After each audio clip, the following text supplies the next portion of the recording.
श्रीराम जय जय राम. श्री अनंतकोटी ब्रह्मांड नायक राजाधिराज सच्चिदानंद सद्गुरु श्री ब्रह्मचैतन्य महाराज की जय. जय जय रघुवीर समर्थ. श्रीराम.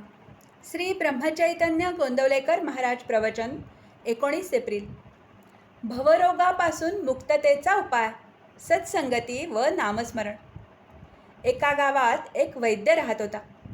त्या वैद्याला कोणाला काय रोग झाला आहे हे तोंडावरून समजत असे. त्याने एक दिवस एका मनुष्याला आपल्या घरावरून जाताना पाहिले आणि त्याला आत बोलावले. वैद्याने त्या माणसाला सांगितले, तुला एक भारी रोग झाला आहे, पण मी सांगतो ते औषध घे आणि मी सांगेन त्याप्रमाणे पथ्य पाळ, म्हणजे तुझा रोग बरा होईल. वैद्याने सांगितलेले औषध आणि पथ्य त्या मनुष्याने पाळले नसते तर त्यात त्या वैद्याचे काही नुकसान होते का? त्याप्रमाणेच संत लोक जे आपल्याला करायला सांगतात त्यात त्यांना स्वतःला काही मिळवायचे असते का? आपल्याला गुरु सांगत असतात, त्यांचे ऐकल्याने आपलाच फायदा होत असतो. ते आपल्याला भवरोग झाला आहे असे सांगतात आणि त्याकरता संतसंग करा आणि नामात राहा म्हणून सांगत असतात.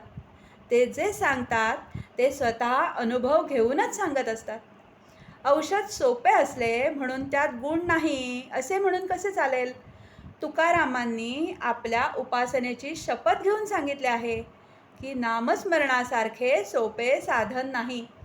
तुमचा हल्लीचा साधूंवर विश्वास नसला तरी समर्थ आणि तुकाराम यांनी सांगितले त्यावर तरी विश्वास ठेवायला काय हरकत आहे?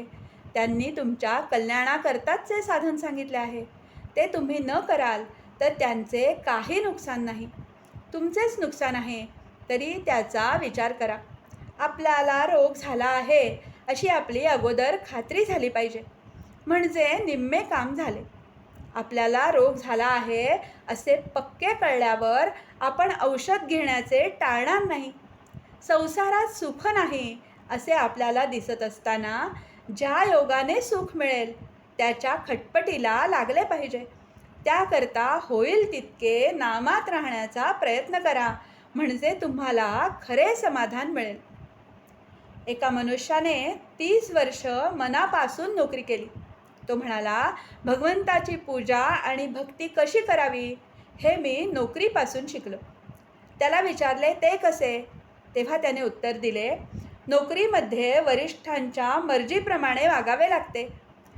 तो जिथे बदली करील तिथे आपल्याला जावे लागते.